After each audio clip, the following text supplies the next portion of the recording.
Hey y'all, it's a beautiful day here in Georgia, Zone 8B, and I am going to talk to y'all today about the GreenStalk. I was blessed to receive the GreenStalk from my husband for a birthday present. He got me this 5-tier Razzleberry GreenStalk.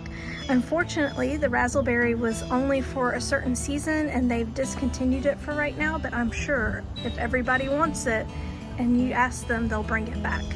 So comment on their page at GreenStalk and find out if they'll bring back the Razzleberry. We've got a little friend joining us today for the video. But for now, I just want to talk to y'all about what it is that I did and how it turned out. I planted mostly spring crops. We do have some summer crops already going, as you can see. I've got some tomatoes going, and we're going to talk a little bit about how I stake those things. But most of it is made up of lettuces and herbs, and the lettuces didn't do so well this year for me. And I don't think it was any issue with the GreenStalk as much as it was just the fluctuant Georgia weather.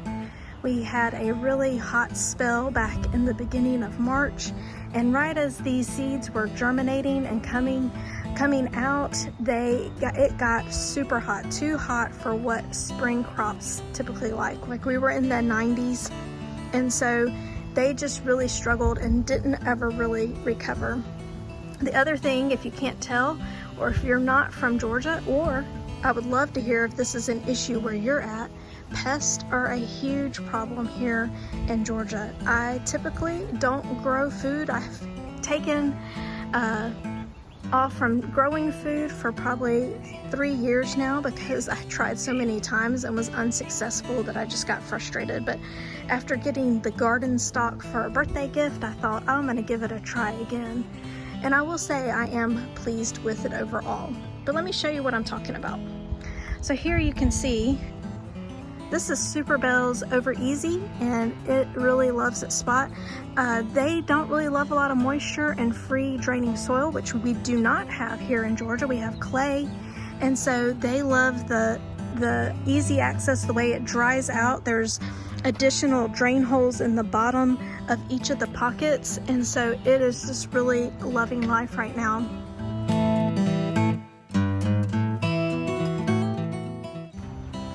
But as you can see, this is some time, and the stems here have been picked clean by something. And unfortunately, I am not a pest expert, so I can't tell you exactly what that is. But if you can tell from some of the indicators that I have here, please comment below and let me know what it is that you think is eating all of my vegetables and my herbs. I caught a little worm on here earlier today. You can catch all of that out over on my Instagram account at Fixin' the Garden. But as you can see, everything has some type of bite marks. I just kind of struggled. So after I get done with this video, it is May, and I will be taking these out. So I wanted to show y'all before I got it all cleaned up how they did. And if you can see right here, this is the main reason why I'm taking it out, is this lettuce is already bolted in May. It's just been a little warm.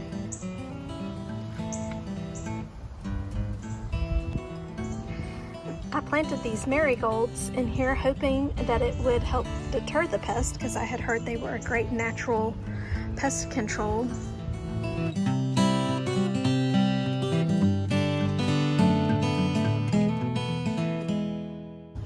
There's some type of, like, I don't know if that's the actual bug or if that is scat from something. There's some cobwebs here at the top, so maybe it's some kind of spider mite. I don't know. But I will say, like, I'm so pleased. I know I tend to want to go neutral with my colors. I'm so glad he got me this Razzleberry. Purple is my favorite color, so he was trying to be so sweet by choosing a color that he thought I would like. But what I really love about it is that it really makes the greens and the colors of the flowers pop. And I like that. So I'm going to show y'all a few more things. So this is the lid from GreenStalk. If you take the lid off and you put your hose in, there's a main drip line right here, sorry for my finger, and that goes and waters all of the tiers below the first one, so 2 through 5. And then there's some little holes down in here, and they water the first tier. So then each tier has a disc similar to that built in between the layers, and they water the pocket beneath the hole, and then have a main drain hole that lets it go down to the next tier, and so on and so forth. So really an ingenious design. The next thing they did that was really convenient is they made these spinner bottoms, and I'm going to show y'all what that looks like, and wheels. And so you can push if you're on a flat surface, this natural stone surface is a little hard with 5 tiers to move about with all the weight that the soil and water bring to the planter itself, so which is great because it means that it's not going to blow over on days like today where it's super windy, but it also makes it not so easy. It's a 2-person job. If we have severe weather or hurricanes, I will be moving it into the patio area inside for some more protection.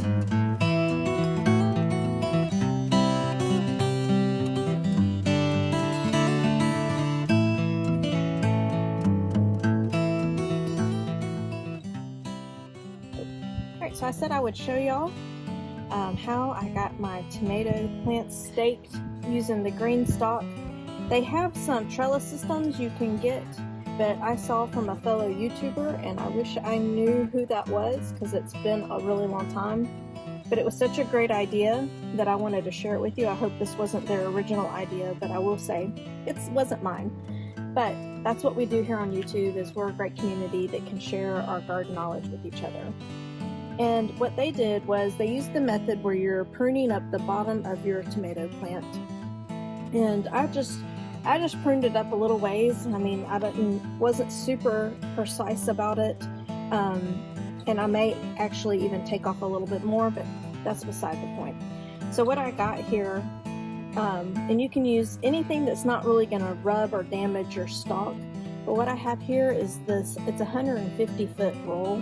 It's called plastic plant tie, and it stretches sometimes in it. You can get it at Amazon. I saw it at Home Depot for like $6. I don't remember how much the price was on Amazon, but I'll try to put a link in the description below. Anyway, so what I do is I just kind of unroll a really long piece of it, and since it's stretchy, you don't even need any scissors or anything. You just pull it and it breaks. And then you can come right here, and the way that the tiers sit on top of each other, there's actually a little bit of room. So I just pull that around, and I'm going to go underneath. So I want to prune it up enough, or I don't want to tie it until it's tall enough where I'm underneath the last stem, because I don't want, as the plant continues to grow, for it to then get snagged between the stems. So I'm just going to loosely kind of tie it in, just with the basic knot. It's really just that simple. I'm trying to keep the fruit a little bit further away so it has room to grow without it getting too smushed against the side of the GreenStalk. But also, if we have a lot of wind, I don't want the stem to move around too terribly much. So I want it kind of somewhere in between there, and you'll just have to determine what you feel comfortable with. I wish this stem here was facing out. That would be helpful. But it's not, so we're just going to see how it goes. And see, that's probably a little too loose, so I'm going to go back and tie it tighter. Okay, so I got it a little bit tighter so it doesn't move quite as much. And then that's it. So that's how you do it. So the last thing we're going to do is this sweet mint that I planted in here. Of course, I was hesitant when I put it in because I knew that mint can be a bit of a bully, and I didn't really think about it much. I was like, it'll be fine because it's contained by the pockets, but the pockets, they all connect on each tier, and so I don't want them growing into the other pockets, so I'm going to pull that mint out and we're going to put something else in there. Well, I think we found one of our culprits. I took this top tier off in order to get the mint out, and look at here. We have a fat slug. How on earth did he get 5 tiers up and in there? Yuck. I'll be using black gold natural and organic potting mix plus fertilizer. Put in this terracotta pot, and we're going to put the mint in it and move it to the back porch just so that it doesn't take over this whole tier of the GreenStalk.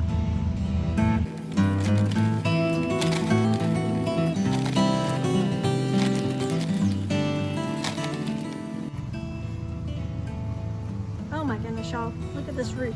I'm gonna pull it out, let you see. Definitely glad I'm moving this thing.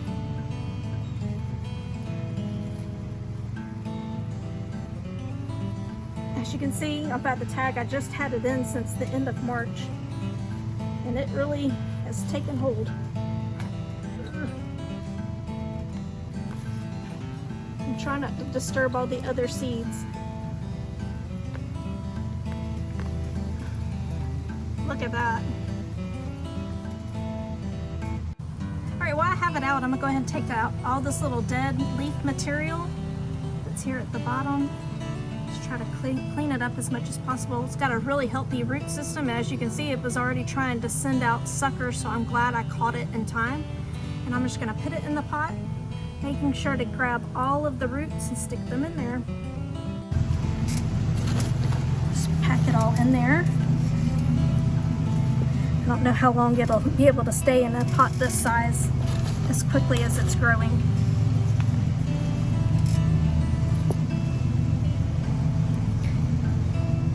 Okay, we'll just water it in and we'll be done. Oh my goodness, they're everywhere.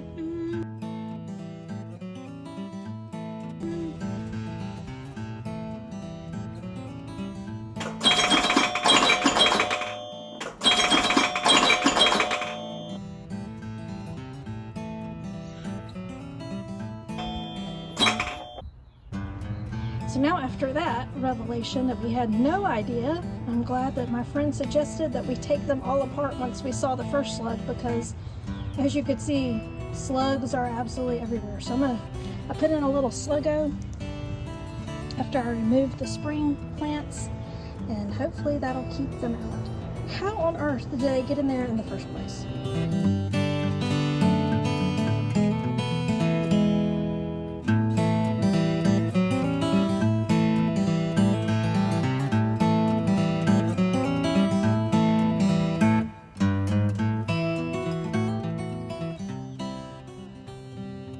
And this is the 3-tier garden stock. It was a special when my husband bought the 5-tier. They were giving this one away for free, so it was quite a deal. I was very excited to get this from Garden Stock. And I decided to plant it up right away with strawberries. Unfortunately, I evidently can't count because I missed it by one, but I had this coleus laying around and decided to pop it in, and I feel like it does such a great job at really going great with the razzleberry color of the garden stock. I love it. So we'll see if I guess I might probably have to size control it. I'm not really sure. We'll just have to see. But as you can tell, there are strawberries galore. And I was trying to find some June bearing, because June bearing produces all of the strawberries kind of within a month, whereas the everbearing, which is what all of these are, kind of puts out a few strawberries throughout the season. And so I would call them great snacking strawberries. I don't know that I ever get enough at any one time to make a strawberry pie or anything like that.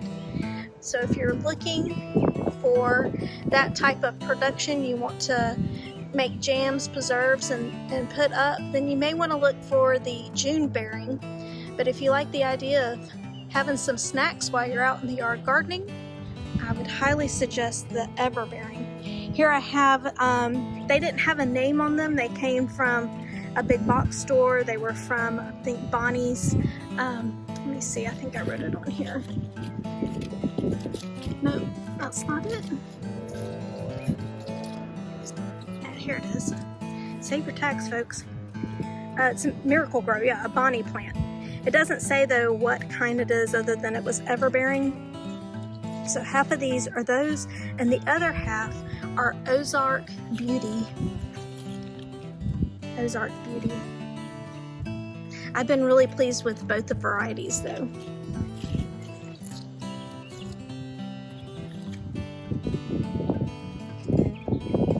And I would really recommend that you get the lid. They have a new lid out now that has a cutout in the top, which is really more convenient because this one that I have here, it stays open so bugs and stuff can climb in there. So I would rather have the one that they have out now that's got a green leaf on the top and it just slides open and shut so that you can fill it up with water. And as you can see, this one I put in the flower bed. So I did get the spinner for it, so it just spins around.